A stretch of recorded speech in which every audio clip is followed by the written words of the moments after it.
Air Base, the Philippines.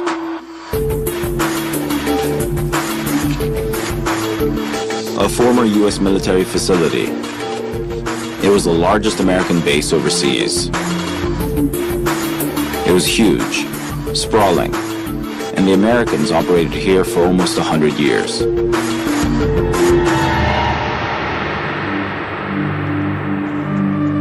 Long enough for plenty of ghost stories to emerge.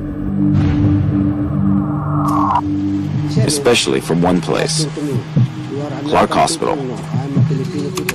I cannot forget that day, 1973 May.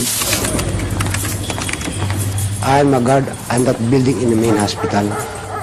I'm happy because this is my first time duty. Big building, many cars, many people. But I'm work 10 in the evening and 6 in the morning.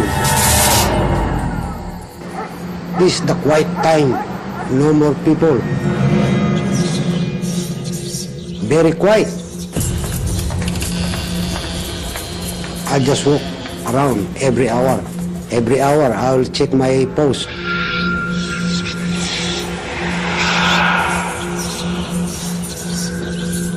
In the midnight, after nobody people are working inside, I hear the noise of those boots in the cement.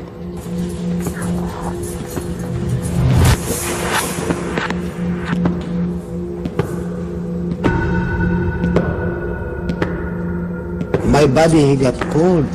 All my body. But my feeling, I feel in my hand, my head. Oh, God, what's wrong to me?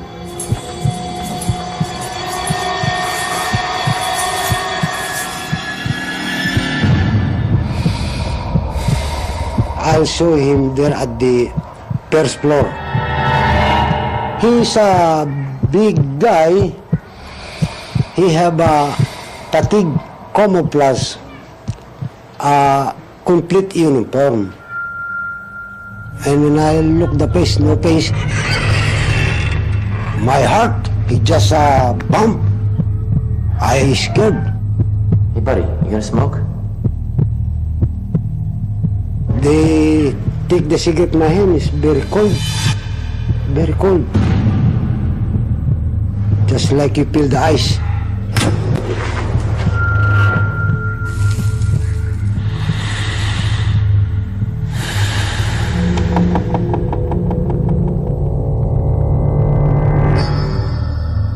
After, I could not see anymore. Even my cigarette, I could not see. Where they bring it, the cigarette, he just go away.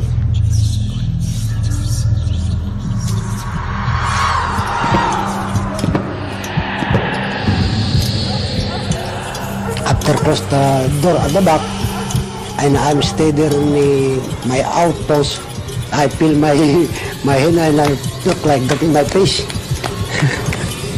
I told my body, oh, that's a ghost. That's a ghost. I don't believe in ghosts. My theory was that by looking into the past, into what really happened here at Clark, I'd find some true horrors. Real events that could help explain all the ghost stories and what gave this place its eerie reputation. Hey buddy, you gonna smoke?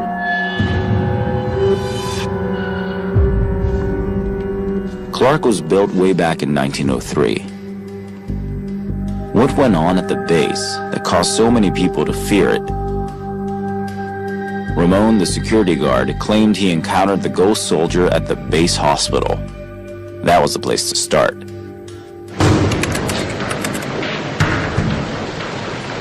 Angeles City, Angel City.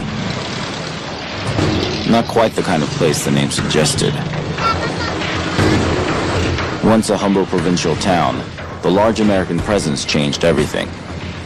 It became a city with all kinds of entertainment and distractions for the American GIs.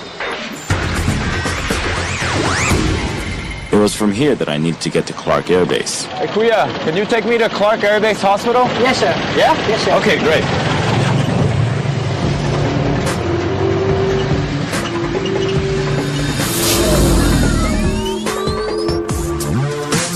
This is where the GIs came for R&R. But the story I was after was on the base itself.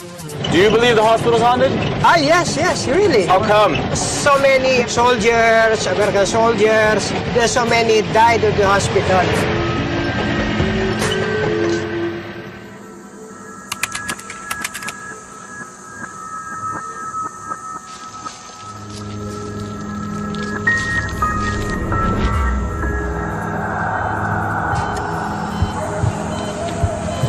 Hard to believe this was once a place that cared for soldiers on death's door.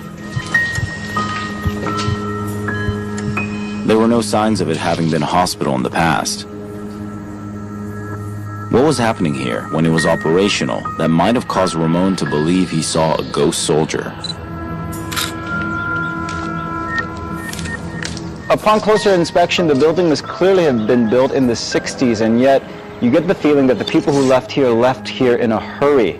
It just makes you wonder why, what could have happened here, and you can see why so many people tell ghost stories about this place.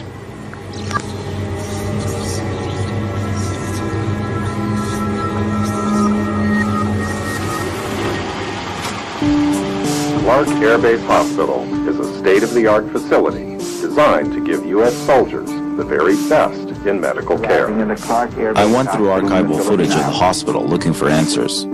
At a cost of $4.5 million and completed in 1964, Clark Hospital.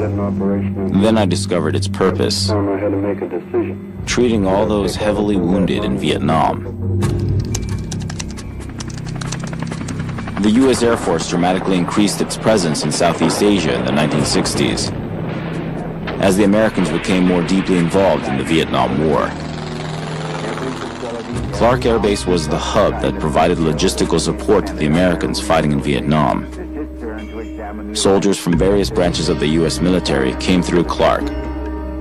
That's why the base was enormous, over 620 square kilometers.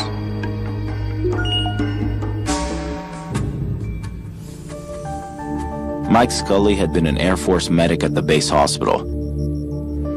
He agreed to show me around.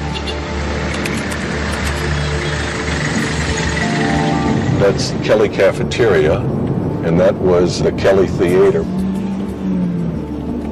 We're coming up here on the riding stables, and this was the NCO club, I think, until the early 80s. And what was the mood on base and in the hospital as far as wartime or things like that? I arrived in early May of 1975, and the fall of Saigon was sometime in early April of 1975. As far as the veterans coming back from Vietnam, that was done by the time I got here. That was finished. What was the hospital like back when you were here? We had a huge airmen's club, an NCO club, an officers club. It would be a free steak and free drinks, and they'd bring in boxing matches boxers from Manila. I've actually heard a lot of ghost stories from guards and such, the Filipinos who worked there. While you were at the base, did you hear anything like that? I really don't remember hearing the stories when it was there. The hospital was the best place I ever worked in my life. This was considered to be paradise. When Mike dropped me off at Clark's main gates, I decided to explore the neighborhood.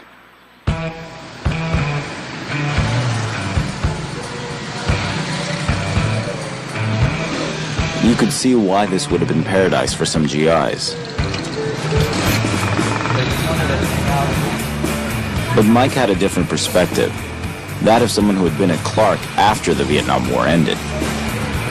To get a better sense of life on the base, I needed to talk to someone other than Mike. Harry the horse?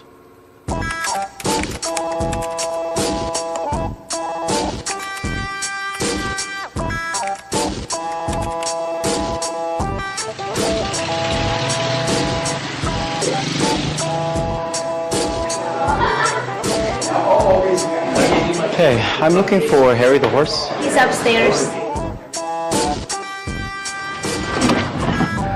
Are you Harry the horse? Oh, yes, indeed. The one and only. Come on in. Great. I was told that you were the man to talk to find out stories about Clark. I've had a little bit of history of Clark, yes. You were here just around the end of the Vietnam War. What was the awareness of the scale of the death and casualties? We were not really, maybe it's just me, but life was going on as such, you really didn't think about that. When the base was here, it was wonderful. For Americans, the expats, retirees. So it was paradise. It's interesting you say paradise, because I keep hearing that phrase, but I mean, there must be more to the story than that. How aware were you of the war and its casualties while being stationed here? How present did that feel? And of course, this was the hospital they brought him into. This is where the mortuary was. So people were aware, but as far as directly thinking about it every day, you really didn't think about it at that time. I'm looking into Clark's haunted stories. What can you tell me about those? Filipinos are so superstitious anyway, it doesn't take much to convince them there's a ghost somewhere. I don't care. Most of the other people don't care. No ghost is going to come and bother me. I just hope if I see one, she's good looking. Like Mike, Harry the Horse saw Clark Air Base as a kind of tropical paradise. But there was a dark side, even if he didn't want to talk about it. Dennis is arriving in the Clark Air Base Hospital in the Philippine Islands. Clark Air Base in the Philippines, Dr. Lewis Patterson. an American military outpost abandoned in 1991. To examine the arrival. I came to investigate rumors of a ghost soldier haunting the base hospital, which I suspected was connected to traumatic events here. But the guys I'd met who lived on the base made it sound like it was practically a resort.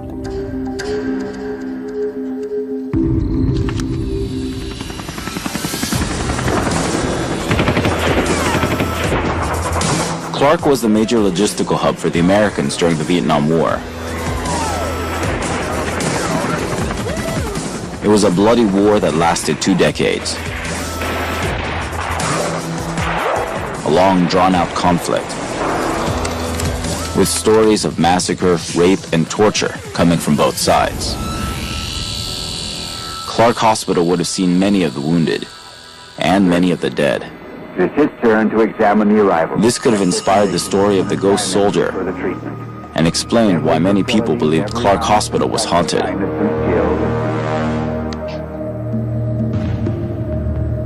Then I discovered the hospital wasn't the only hotspot of ghost sightings on the base. I contacted local journalist Ding Cervantes, who had covered paranormal stories in the area. He agreed to show me other locations on the base that were believed to be haunted.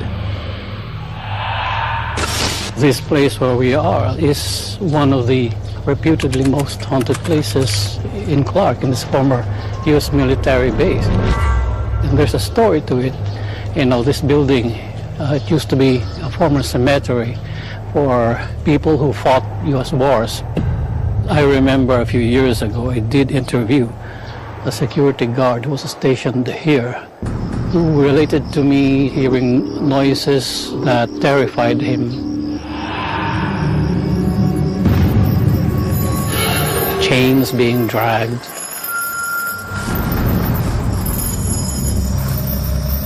Voices being heard despite no one else being here.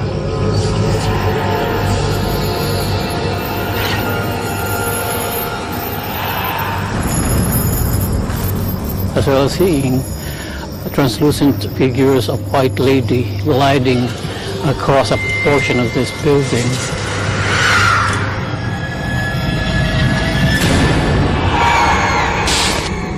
Where do these stories of hauntings come from? Are the people who tell these stories locals? Locals mostly, yes.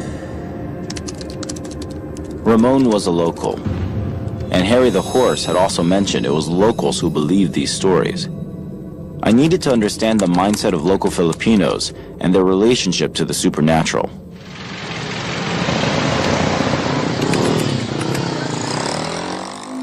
Metaphysicist Frank Regis agreed to meet me to tell me more. So I've really noticed, Frank, that a lot of the stories that I've heard have been from the locals and not from expats. Do you think there's a reason for that?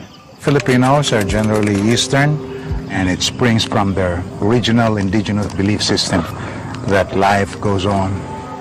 When people die, there is an afterlife. The consciousness continues. But since they're no longer normally visible and physically, they're usually called ghosts. We can visualize the world as a grid, and there are positive grids and there are negative grids, and they are generally determined by the energy that happened in that place. Now, most hauntings usually happen in a negative grid, and these are places where there's a history of violence and a history of pain, okay? Some really intense feelings happening. Could be even conflicts. War is violent. That kind of death, which is sudden and violent, leaves a very painful residue or memory in the consciousness of the person. That will always leave a negative imprint in the place. The idea that certain places have a negative imprint was intriguing, and Clark was beginning to sound exactly like that to me. I went back to Ramon, the security guard, who was at the base during the Vietnam War.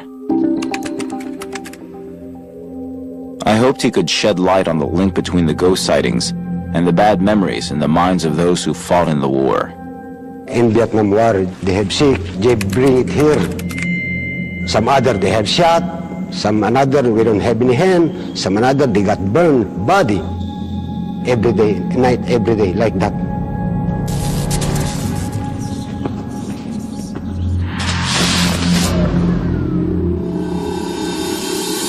This is the parking lot, and where the people, they come through the bus here. 6 bus loads every night, every day. 6 bus loads? Yeah, they brought here. And then how many people per bus? I know the capacity of the bus, 60 people. 6 buses per person? That's more than 200 a day? Yeah. Wow. You know, the American, he's very strong, not like a Filipino. I got shot, but the American, no. He's strong, he just gets cigarette. So once the injured people arrived, where were they taken? They bring it here through the basement. Can you show me where they went? Yeah, I show you.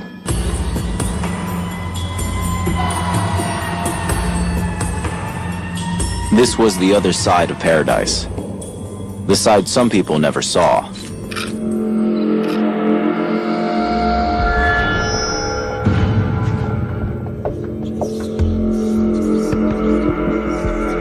This the whole way.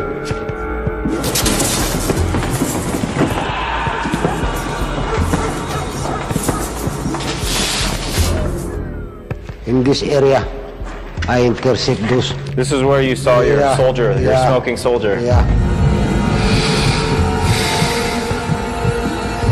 I saw the ghost between this area. That right here. Right here.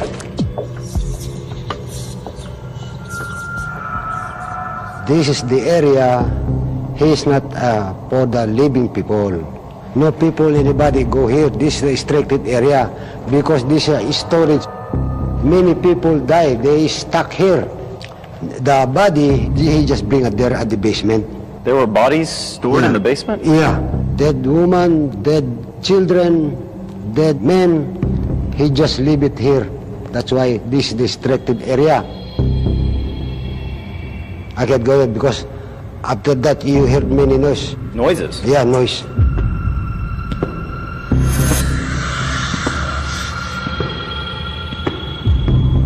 Sometimes you hear the, help me, help me. That's why I don't want to go there in this area.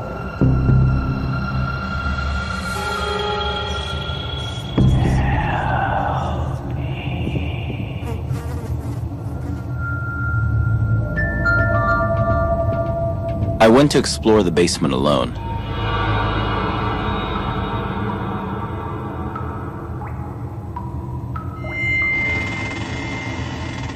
It was one eerie place.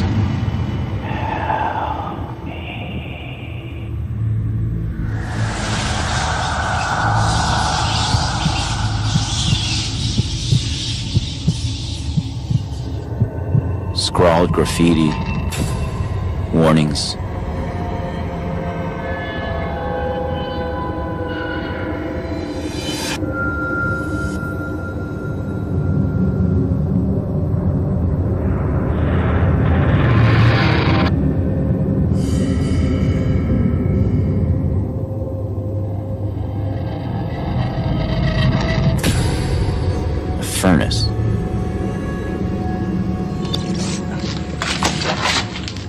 Looking around, feasibly, you could put bodies down here or bury bodies down here. But, you know, it just looks like engineering rooms, mechanical rooms, all things that would naturally be in the basement of a building this large just to keep the structure running. And the real question then is, why would you bury bodies in a hospital?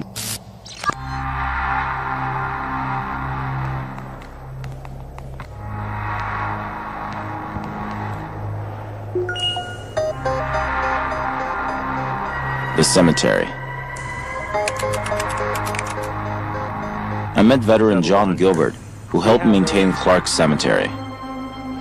It was originally laid out for 12,000 graves, so we still have over 25% that can still be utilized. You see the whole... So there's still room then? There's still room. Oh, yes. Why would there be rumors then, if there's room here, that in the 70s the Clark Air Base Hospital was burying bodies in the basement?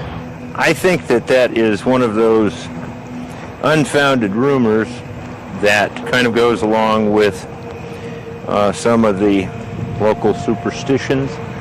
There may have been bodies that were kept there for a while in the more pending decision from the next of kin for determination of what to do with the remains. But that's just simply not the way military medicine handles remains. According to John Gilbert, the story about bodies buried in the hospital basement amounted to an urban legend. No doubt the number of dead and dying who passed through here inspired the tale. But I wanted to track down soldiers who had survived the Vietnam War and still lived on Clark.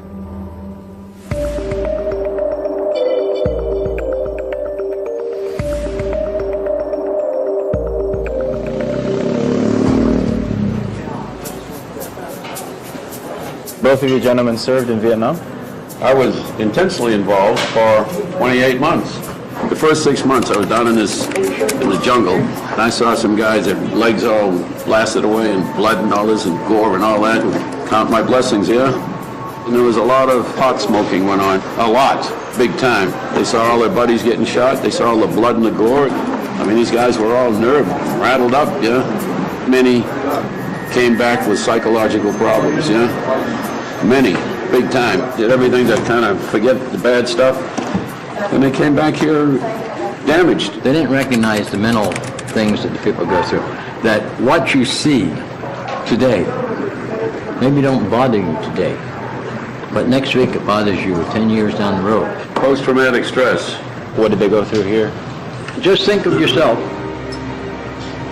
being put away in the most despicable place, not having a bed to sleep in, not having a pot to pee in, not having a place to poop. For 5 years? Yeah, for 5 years or 6 years. That you couldn't bathe, you couldn't clean, I mean, you had nothing. How would you feel at the end of the year? Would you be able to go out and talk in society? No, you wouldn't. Okay, let's face facts. These people.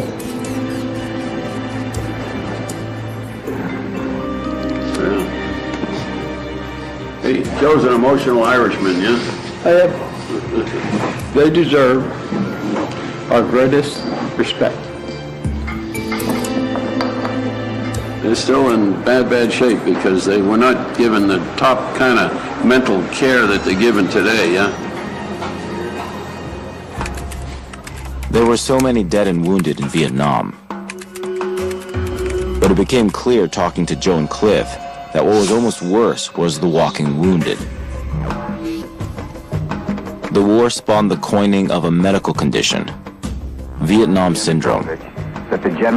Those who arrived at Clark and whose past continued to haunt them after they left. Joe mentioned mental care, ghosts in the minds of men. These weren't the supernatural ghosts like the one Ramon believed he saw.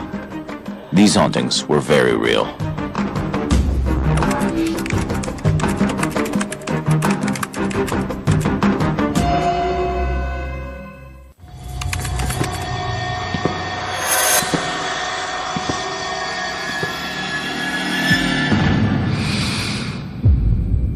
I had been looking for what might have inspired the story of the ghost soldier at Clark Hospital. I discovered that what was really haunting Clark was its past. the Vietnam War. By pinning down The wounded that were flown from Vietnam to Clark Hospital in the Philippines suffered from more than just physical injuries. Often the trauma of war haunted them long after war was over, and this trauma was a sort of ghost that never left, even when the lights were on.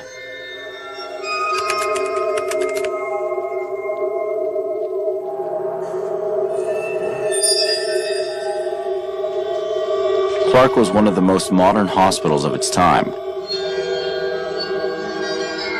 But did it really have a mental ward to care for those psychologically damaged from battle?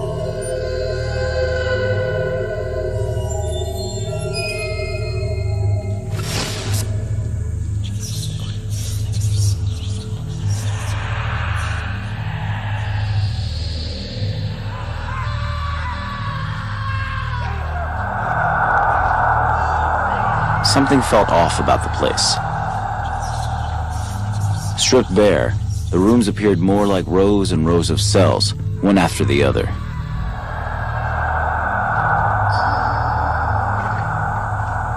What kind of stuff went down here?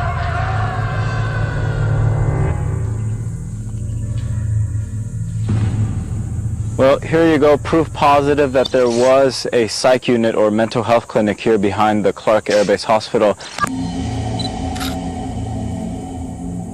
I turned to Vietnam War expert Dr. Andrew Wiest for some insight into the need for a psychiatric ward.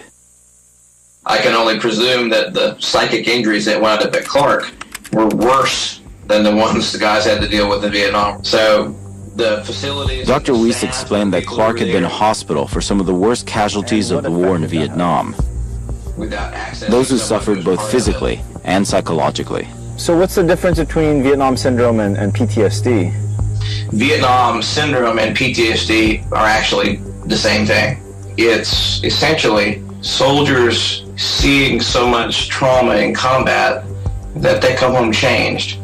Vietnam Syndrome was the same thing that soldiers have been seeing ever since war began. War destroys young men's souls.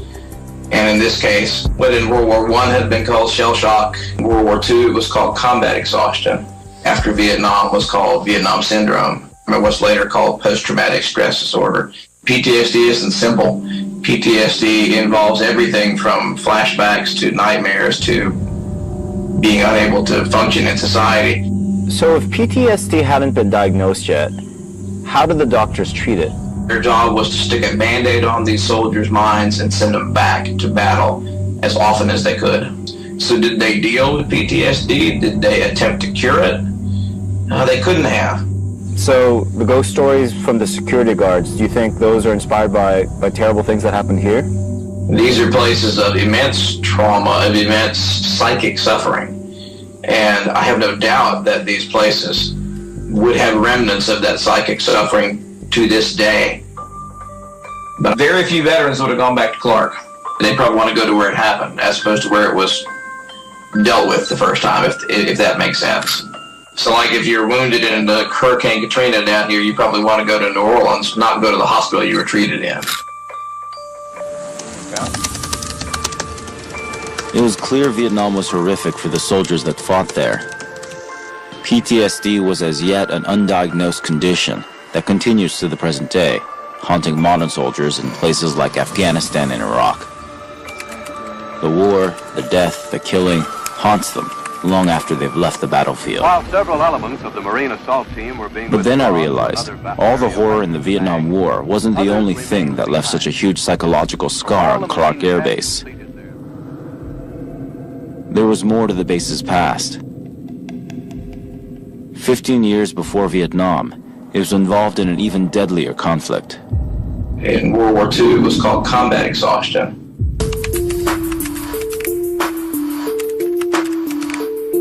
The casualty figures were astounding. Vietnam numbers were huge, but World War II numbers were off the charts. 60 million killed in 6 years, up to 1 million in the Philippines. And Clark was right in the middle of it. December 1941. A day after Pearl Harbor, the Japanese attacked Clark Air Base. The Philippines in 1941. American and Philippine forces withdraw to the Bataan Peninsula. The Army Air Forces delivered the goods prepaid. April 1942. The U.S. surrenders the Bataan Peninsula to the Japanese. 75,000 Filipino and American troops are forced to make a 104-kilometer march to prison camps. Many were denied food, water, and medical care. Those who couldn't march were killed. As many as 11,000 prisoners died. It became known as the Bataan Death March. They walked right past the Clark Air Base main gate. I needed to know more about what the Japanese did at Clark in World War II. Was this why so many believed the base was haunted?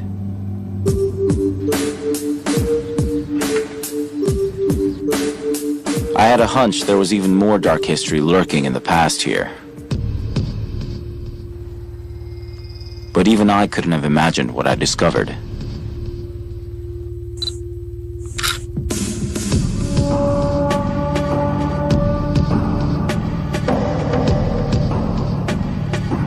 Everything I've seen and heard looking around here, you definitely get a sense of the history here, all the hardship and battles that this place has witnessed. One thing that I discovered that I was surprised to find out was that the Japanese kamikazes, the famed suicide bombers, were originally founded here. What the circumstances were and how that came to be, I'm not certain yet, but I'll find out. The kamikaze had been based in Mabalacat, a town like Angeles City right next to Clark. That was my next stop.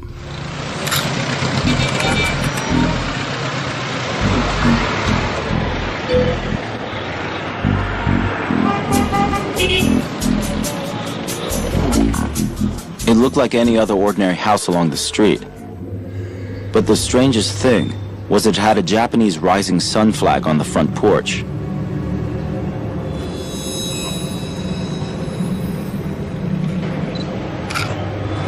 Hello. Hey, this plaque is correct? This is the birthplace of the kamikazes? Yes, it was. Give your questions. It seemed I had found the home of the kamikazes, and this man claimed he had witnessed the very first training of the kamikazes in this very house.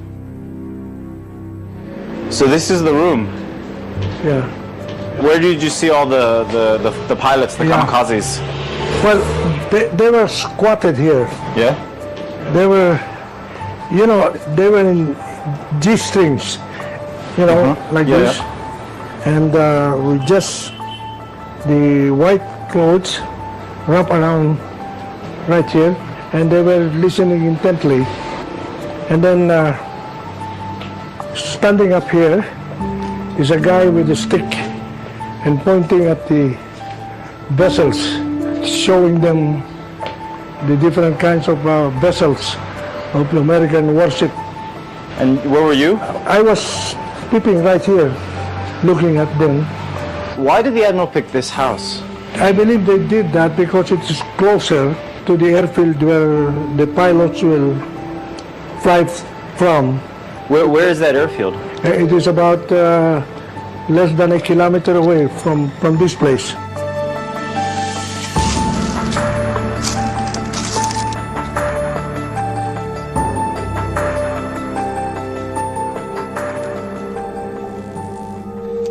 I went to the airfield that Fernando mentioned and discovered bomb shelters there. Ironically, they were for the kamikaze pilots. So Clark Air Base really was the birthplace of this horrific war tactic, using airplanes themselves as weapons.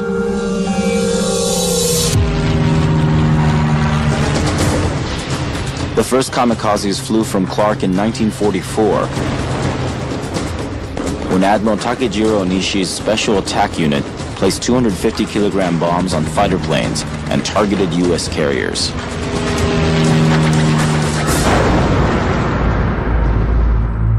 That the kamikazes had begun right here at Clark was bizarre enough. But as I walked through the airfield, things got even stranger. A kamikaze monument that seemed to honor the loss of Japanese lives, despite all the atrocities they had committed in the Philippines. Why would this be here? I'm at the kamikaze monument next to the airfield, and I found a little bit of information that kind of puts this in context. 2 days before, on the 17th of October 1944, American ships had appeared at Suluan Island at the mouth of Leyte Gulf. So maybe this is why the Japanese kamikazes took such desperate measures. I have a researcher historian here. I'm going to contact him to see if this is true. Historian Dan Dizon runs a kamikaze museum from his home in Angeles City. These are the first kamikazes in the Philippines, the earliest, the 201st Air Group. This is Mawarakat, this is the commander. So all of these men here, they were all kamikaze fighters. They're the commander of the first unit, and that is his 250-kilogram bomb that sank the St. Lo. So this plane sank this ship? Yes. They come very high, and then suddenly they plunge direct to the target.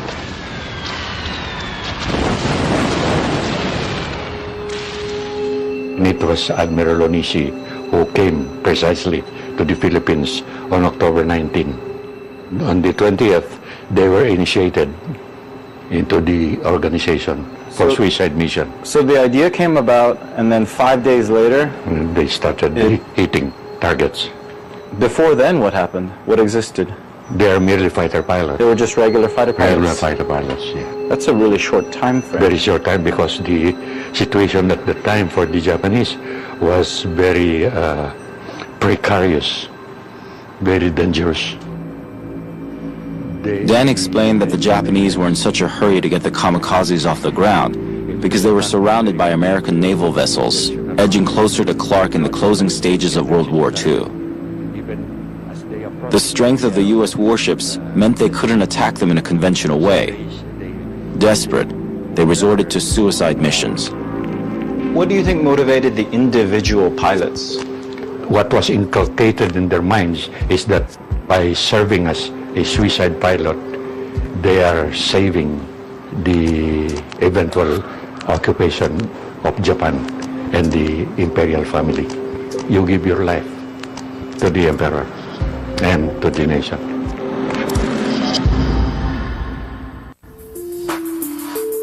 My investigation began with reports of an American soldier haunting Clark Air Base in the Philippines.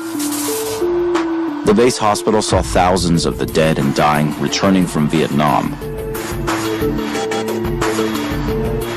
But then I discovered the true haunting, the ghosts inside their heads.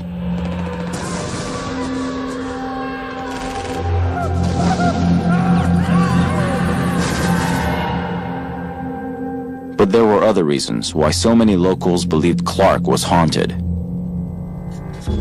That led me to World War II and the brutal Japanese occupation of the Philippines.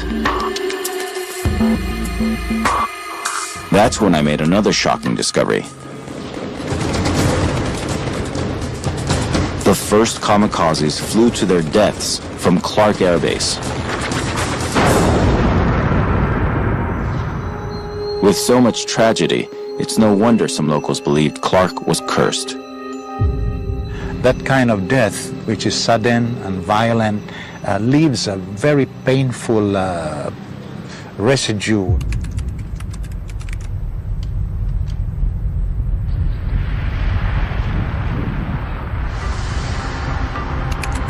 Nearly 50 years later, an act of God would force the Americans to abandon Clark. About 15,000 American service personnel were evacuated after a Philippines volcano dormant for 6 centuries began to explode. Bad juju indeed. Villagers from a 12-mile radius of the mountain fled the area. And over 700 people died. I decided to call cultural historian Dr. Bautista to find out why some locals thought Mount Pinatubo was more than just an act of nature. What are the local beliefs surrounding the Mount Pinatubo eruption? There was a perception that that the American occupation of Clark was the venue for a lot of social problems like prostitution, like illegal markets, and all sorts of vice-related activities. So there was a great amount of resentment brewing about the American occupation. There were certainly some people who believed that Mount Pinatubo was God's way of redressing a very, very significant social issue. Do you think all these ghost stories come from the negative history surrounding Clark? All sorts of folkloric myths had been existing well before the American occupation in Clark. It is possible that the trauma of the Pinatubo eruption and also the negative effects of American colonialism had exacerbated and enhanced those myths. In the end, it took a so-called act of God for the Americans to leave and to change Clark Air Base forever. The ghosts here seemed born of trauma and suffering inflicted on Clark Air Base and Angeles City during two major wars. And there was one place emblematic of the last 100 years here. I went back to see John Gilbert at the Clark Cemetery. So how long ago do the earliest graves here date back to? The earliest grave we have is a Philippine scout soldier. He was killed in 1900. 1900? Yes, 113 years ago. All the graves here, how many wars are represented? All of the major conflicts of the last century. There are people buried here who saw action in Nicaragua, Dominican Republic, the Boxer Rebellion, as well as all of the major World War I, World War II, Korean War, Vietnam. So this is literally more than a century worth of veterans buried here? Yes. For almost 100 years, this place was wrapped in conflict.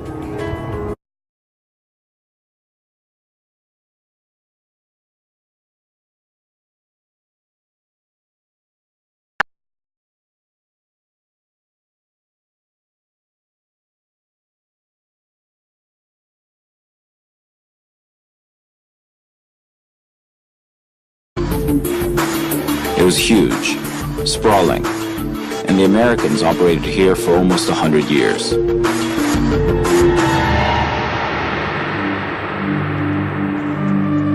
Long enough for plenty of ghost stories to emerge. Especially from one place, Clark Hospital. I cannot forget that day, 1973 May. I'm a guard in that building in the main hospital.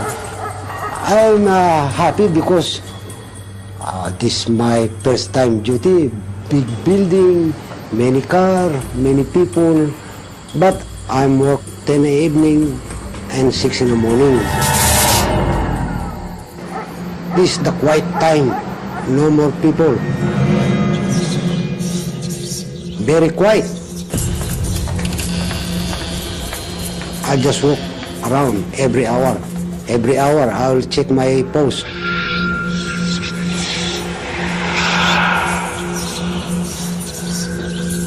In the midnight, after very cold, just like you feel the ice.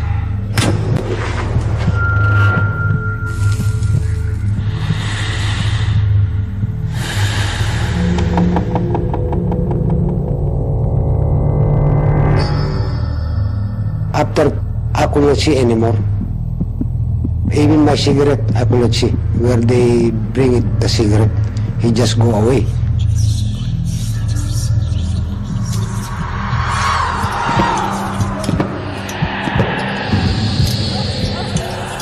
After close the door at the back, and I'm stay there in my outpost, I feel my hand and I look like that in my face. I told my body, oh, that's a ghost. That's a ghost. I don't believe in ghosts. My theory was that by looking into the past, into what really happened here at Clark, I'd find some true horrors. Real events that could help explain all the ghost stories, and what gave this place its eerie reputation.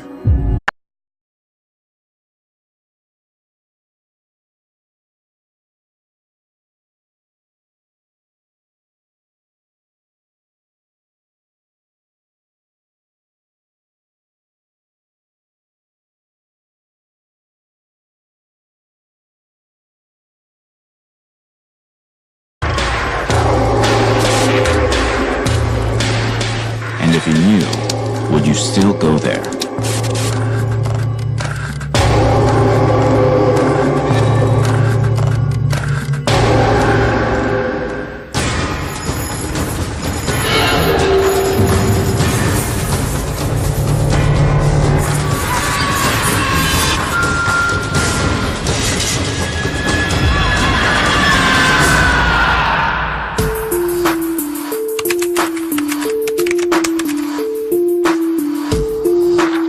Clark Air Base, the Philippines.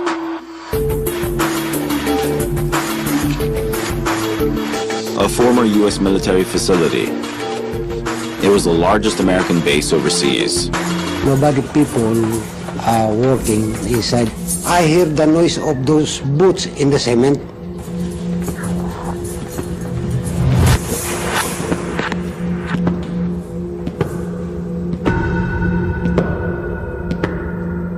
My body he got cold. All my body. But my feeling, I feel in my hand, my head. Oh, God, what's wrong to me?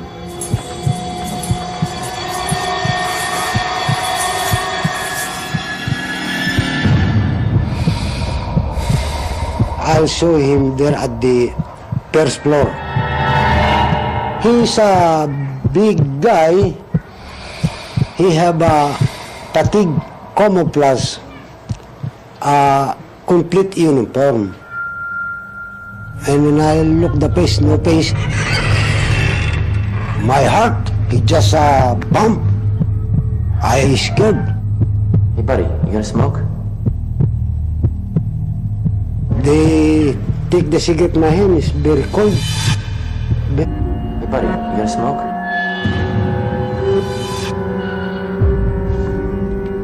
Clark was built way back in 1903. What went on at the base that caused so many people to fear it? Ramon, the security guard, claimed he encountered the ghost soldier at the base hospital. That was the place to start.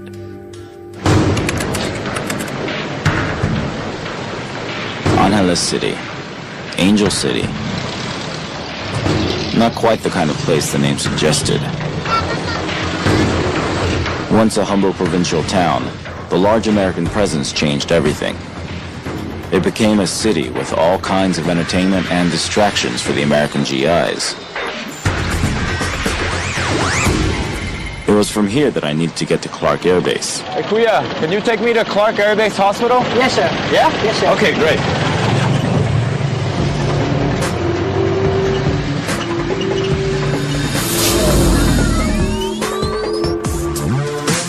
This is where the GIs came for R&R.